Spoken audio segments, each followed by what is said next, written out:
learn how to debug your own code by looking through the error message. You should be able to understand and fix your own code. Welcome to KSI Data Research. Let's get started. KSI Data Research. All right, just open the SQL Server, and here is our SQL Server.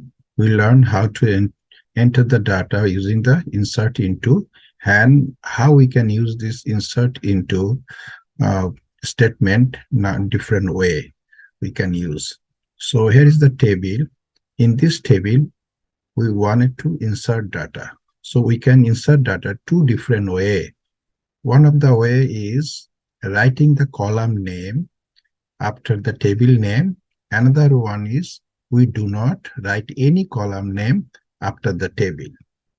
So when we give all the value to the column, say for example ID, name, gender, salary, if we put all the value to the column, at that time we do not need the column name. We can use this insert into table name, then we put value and all the values.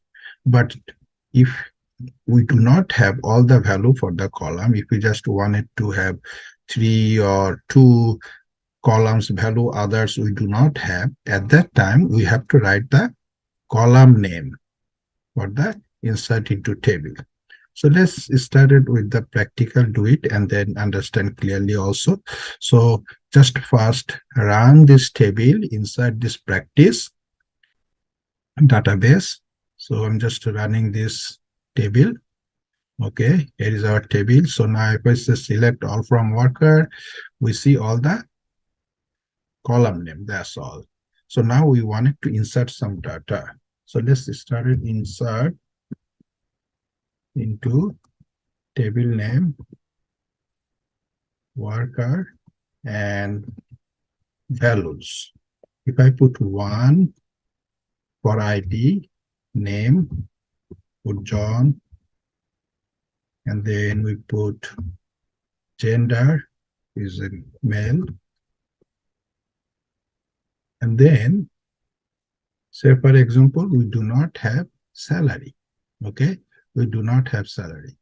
What's going to happen if we run this insert into statement? It will not run. Look at here, because it's going to say column name of number of supplied value does not match table definition. So the number of column here 4, we are supplying only 3, so it's not matching. So what is the way we can solve this issue?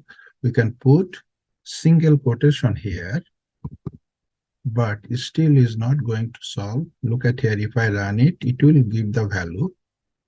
Then if we run select all from the worker, it will give us 0, but something John's salary is 0. That is not right, because John's salary, something we do not know. We do not know, hasn't been assigned for John's salary. So that is something has to be null, is not 0. So that means it is not working here. So in order to put the null, what we can do over here, just copy this line and put it here, and then I have to make it 2 here, second value. But look at here, if I put the column name here, because since we do not know the value for salary and gender, so we do not know value for salary, so we will not put salary column over here.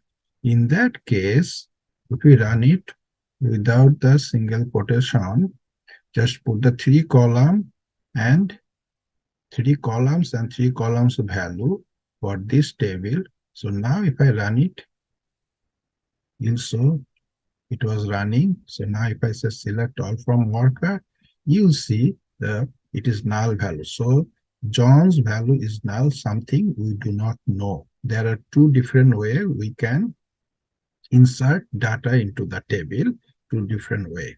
All right, so I think it is clear now.